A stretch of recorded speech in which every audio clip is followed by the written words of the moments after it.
reach the point where we can do Inside Safe in all 15 council districts. And what that means is that we want to clear out encampments citywide. So Bob Blumenfeld, who runs the city budget committee, is saying, whoa, whoa, whoa, let's put the brakes on this a bit. We're not giving you a $250 million blank check. We need to sort of look at this closer, slow things down a bit.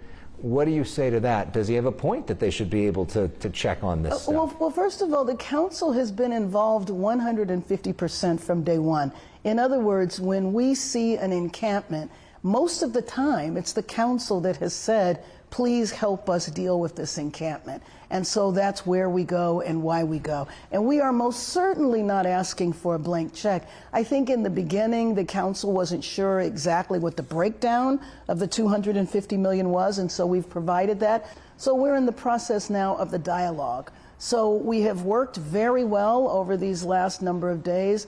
Bob and I served together in the state legislature through very difficult times. As a matter of fact, he was budget chair there. And I'm sure we will be able to reach a resolution that allows Inside Safe to continue to move forward and reach the scale that it needs to be. Are you concerned that this might be the first time you guys are sort of going at it? Well, it's the first time we've had the challenge of the budget, and everybody has different opinions. That's the messy part of the democratic process. Do you feel like some of what the city council is talking about puts up more red tape and might make it harder to actually help people on the street? That is possible, but that hasn't happened yet. So in terms of the money you do want, that $250 million, what does that actually mean for the average person that's watching this, that feels like we have thrown so much money at this problem, it's only gotten worse, why is throwing more money at this problem going to make it any better? What's different now? Well, the bottom line is that we have to clear out the encampments and get people housed. And I do think that many Angelenos, not all, but many Angelenos have seen a difference. Where they had encampments, those encampments now are gone and those people are housed. The bottom line is it costs money to move people off the streets. I don't think Angelenos mind spending the money when they see the difference. And most of that money you're talking about would go towards hotels, motels, potentially buying hotels, motels. Exactly, because you know the great lesson from these last 150 days is that we need an infrastructure in our city of interim housing that is permanent.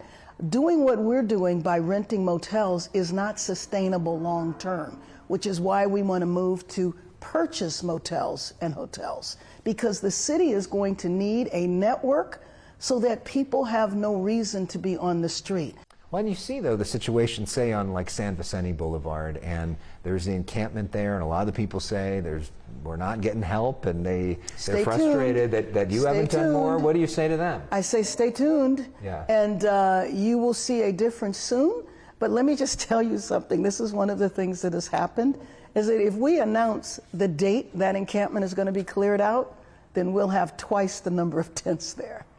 Stay tuned. Why is that? Because then those people will use that as an excuse to get housing? No, well, no. What I'm saying is that adjacent cities will begin to send people. Oh, I see. And that is what we have seen happen, and we don't want that to happen. So what is the bottom line point when it comes to the budget that you want the people of LA to know? Oh, the bottom line point is that we need to have the resources to continue the momentum around getting people off the streets and into motels. But here's the thing, Elex, and this is what really worries me, is that we need to then move people from the motels to permanent housing, not just interim, but permanent. And so we're running into now bureaucratic rules from the federal government. So you know I'm working with the Biden administration to see if we can get flexibility there.